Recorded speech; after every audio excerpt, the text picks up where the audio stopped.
But before we start, please make sure to subscribe to M&R TV and hit the bell so you never miss any upload from us. Also, leave a like right now. Losing a child is every parent's worst nightmare, and if anyone knows this, it's Jacob and Tashanna Armstrong. As if loss wasn't bad enough, someone seemed to be taunting them, only they didn't realize it until the couple visited their son's grave at the cemetery. Jacob and Tashanna Armstrong imagined they would get to see their child grow up into the incredible man he was destined to become, but that didn't happen. During the birthing process, little Mccade Armstrong lost his life, but this was just the beginning of his parents' heartbreak. Life is beautiful, but it can also be really hard at times. Bad things happen, and that's something the Armstrongs just learned on April 14, 2017. Coping with the loss of their child was unbearable at first, but they still had each other to get through one of the worst things they had to do, bury their son. Although the loss of a baby during birth is rare, complications can happen without warning, and unfortunately for the Armstrongs, it did happen to them.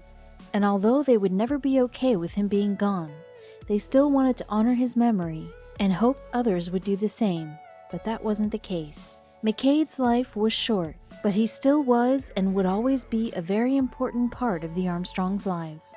He was the most beautiful thing they had ever laid eyes on, and his spirit would live inside of their hearts. In the meantime, they had a place where they would always visit, and so would his future siblings. But a darkness threatened to disturb his eternal rest. Losing someone is always hard, and losing a child is all the more difficult. The Armstrongs never believed that was an experience they would have to go through, already having two beautiful and healthy children, but they would soon find out that this loss would bring them closer together and closer to their community. The love and generosity of their family and friends kept them from sinking into despair, but they missed their little guy so much. Even in their grief, the loss brought the couple even closer, especially when they paid their son a visit at the Memorial Park Cemetery in Oklahoma. But one day, they realized something was amiss. When the family first decided to visit the cemetery where they laid Mccade to rest, Jacob and Tashanna prepared their other children for what would obviously be a very somber experience. But the family didn't expect that this visit would also change the way they thought about their town. Mccade would never get to play with toys like a regular child, but his parents frequented the graveyard and left adorable flags, pinwheels, and toys at his grave. They figured their son's spirit would appreciate the items, but he never got to enjoy them for long, and it's not because he wasn't alive.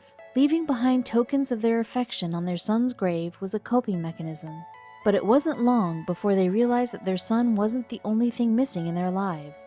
Something else had vanished without a trace.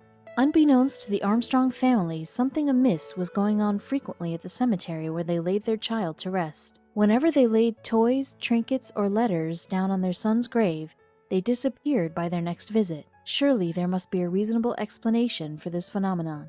The broken-hearted parents realized that someone was taking the items they left behind. This pinwheel doesn't mean a whole lot to the next person, but it does mean a lot to the person who placed it, she told Inside Edition. But was it an animal who took them, or some kind of monster in human form? Grave robbing isn't a typical crime in small towns, and that certainly wasn't the extent that this could-be criminal was going to. But to take children's toys from grieving parents is cruel and devastating for anyone in the mourning process. But were the Armstrongs' suspicions correct, or was it some sort of animal or natural phenomenon moving the trinkets? Little Mccade's dad was really angry that someone had taken these items from his son's grave. Some random stranger was stealing their baby's toys. He wasn't sure how to catch the bandit at first, but then inspiration struck and he got to work right away. He decided that the best way to catch the guilty party in the act would be to set up a hidden camera. So that's exactly what he did.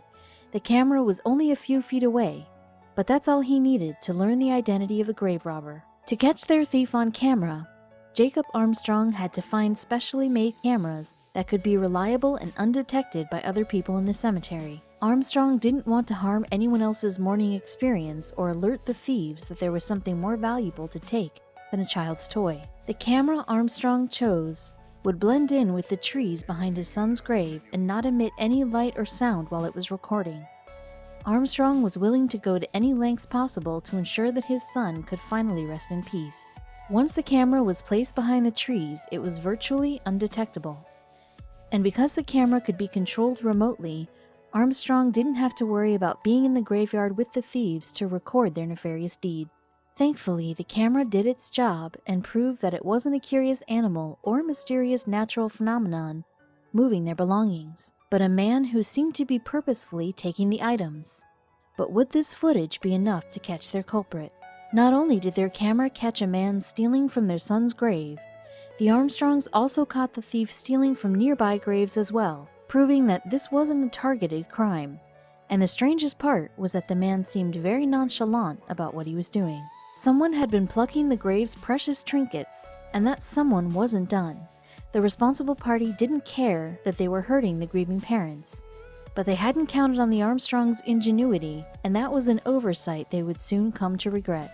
The grieving father had managed to capture two shady characters lurking over the grave on the camera he had hidden in the bushes. But the footage wasn't clear enough to see the ones responsible. So he went back to the graveyard and changed the camera's position to get a better look. But would it work the second time around? It took enough of a toll on the Armstrong family to grieve the loss of their son without having to deal with this added stress. At times, it seemed like they just couldn't catch a break and that their luck had run out. But the people around them wanted them to know that wasn't the case. Thankfully, the cemetery where the Armstrongs visited also helped the couple in their search for the thief who was taking their belongings by letting the couple view security camera footage and get in touch with other families who visited the cemetery as well. But even this advantage didn't make their search much easier. After changing the camera's position and setting out more toys for taking, the Armstrongs returned home to keep an eye on the footage that their camera captured. But would the thieves they saw before return to the site of the crime? Or was the first video just a fluke? As luck would have it, it did work. But the guilty party wasn't what the Armstrongs were expecting. In the footage, they finally got to see an old man picking up a pinwheel from the grave and then walking away. The couple had to act fast, but they couldn't do it alone. After viewing the video, the couple got to work trying to identify the man who visited their son's grave. They got in touch with a local news team to assist in their search, and the news team led the couple to the local police department. The Armstrongs went to the North Enid Police Department in Oklahoma. There, they handed the footage to Deputy Chief James Logsdon. But would they be able to identify the thief and bring him to justice? Or would he evade the law and leave the couple without a resolution? Sadly, it isn't uncommon for people to take belongings that are left out in the open in cemeteries, as the police department and news team knew. But with the video that the Armstrongs had been lucky to capture, they already had much more evidence than most victims could gather. Logsdon felt sympathy for the family because his sister had passed away at birth and was buried only a few feet away from Mccade. It would be hard to find a more defenseless victim than someone buried out here, Langston said to Inside Edition. Then he figured out a way to find the man's identity. The news organization that the Armstrongs contacted assured the family that this wasn't the first time this crime had happened, let alone the first time it had happened in their town. Sadly, it almost seemed like a common occurrence. Old evidence showed people stealing flowers, toys, and even balloons from grave sites. And thankfully, these perpetrators were fined and sometimes arrested for their actions. But this was reassuring to the family who feared that their thief would never be brought to justice. Logsdon gave the images of the thief to a local paper.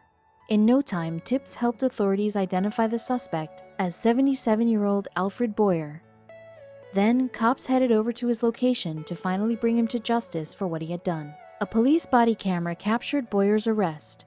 He was charged with petty larceny, but the Armstrongs were stunned that someone would do such a cold, heartless thing to a baby's grave. "It's heartbreaking," Mccade's mother told Inside Edition, but it wasn't over. "I'm sorry I did that," Inside Edition quoted Boyer saying. "I'm not a bad person." But it turns out that he wasn't the only person responsible for the heinous crime. There was another person in the initial blurry footage who didn't stay hidden for long. A then 58-year-old woman named Jo Fay Witt had also been caught on camera stealing from Mccade's graveyard alongside Boyer.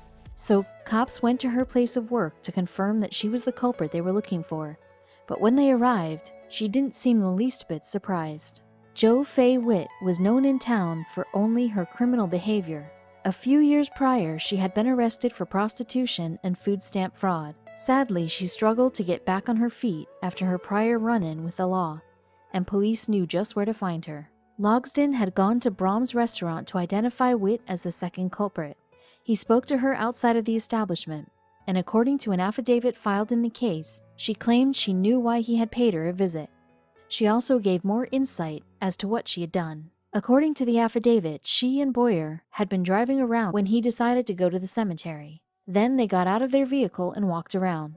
She claimed that Boyer commented on an item and then picked it up, but she assumed it was perfectly okay to do so. It seemed obvious to the mourning family that it was a crime to steal other people's belongings, but that was not so evident to the criminals who stole from them.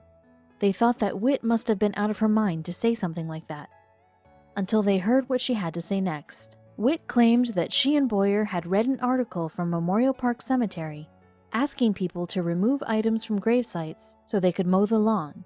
According to the affidavit, they thought it was okay to just go and take the items off the graves, but Witt was destined to go to jail anyway. Just because Witt wasn't aware of the law did not mean that she wouldn't be arrested for it. Witt's previous crimes of obtaining food stamps by fraud and using stolen credit and debit cards proved that she wasn't someone who usually followed the rules, and police knew that. Witt reportedly had outstanding warrants anyway, so when Enid police officers came to arrest her at her place of work, the grave robbery offense was like icing on the cake. But what sort of punishment would fit a crime such as the one she and Boyer had committed? Witt's prior crimes left her serving years in prison, and when she was released, she went back to her old behavior. Witt was charged with a misdemeanor count of petty larceny and a count of knowingly concealing stolen property. These charges came with a sentence of 6 months in jail and a hefty fine. Deputy Chief James Logsdon with the North Enid Police Department was happy to see the case closed so the Armstrong family could visit their son without fear once again. He extended his thanks to the team who helped identify the culprits, one of which had more to say. When contacted by local news teams, Boyer also didn't realize that he had done anything wrong, but he later apologized to the family and told the news audience that he didn't think his actions made him an evil person, just a sadly mistaken one. Although the perpetrators weren't aware of the laws they were breaking, the hidden camera didn't lie about their wrongdoings. If it wasn't for Jacob Armstrong's well-thought-out plan, the police may have never caught these criminals. Witt faced up to 6 months behind bars and a potential fine as high as $500, but at least the Armstrongs could finally find comfort in knowing that those responsible would pay for their crime and their son could finally rest in peace. But did Boyer and Witt learn from their mistakes? Once the culprits were apprehended by police, the Armstrongs felt at peace. They understood that less fortunate people in their town were desperate, which led them to steal other people's belongings. But they were happy that the cemetery was safe from their presence once again. Boyer and Witt's actions showed a lack of consideration for the Armstrongs' feelings. And although Boyer didn't feel his actions made him evil, he certainly didn't stop to consider how they might have hurt someone else. But hopefully he and his cohort will never touch another burial site ever again. The victory for law enforcement and the Armstrong family made everyone involved happy, but their joy was bittersweet. The Armstrongs are happy that their son can be peaceful at his final resting place, although they wish he was still with his loving family.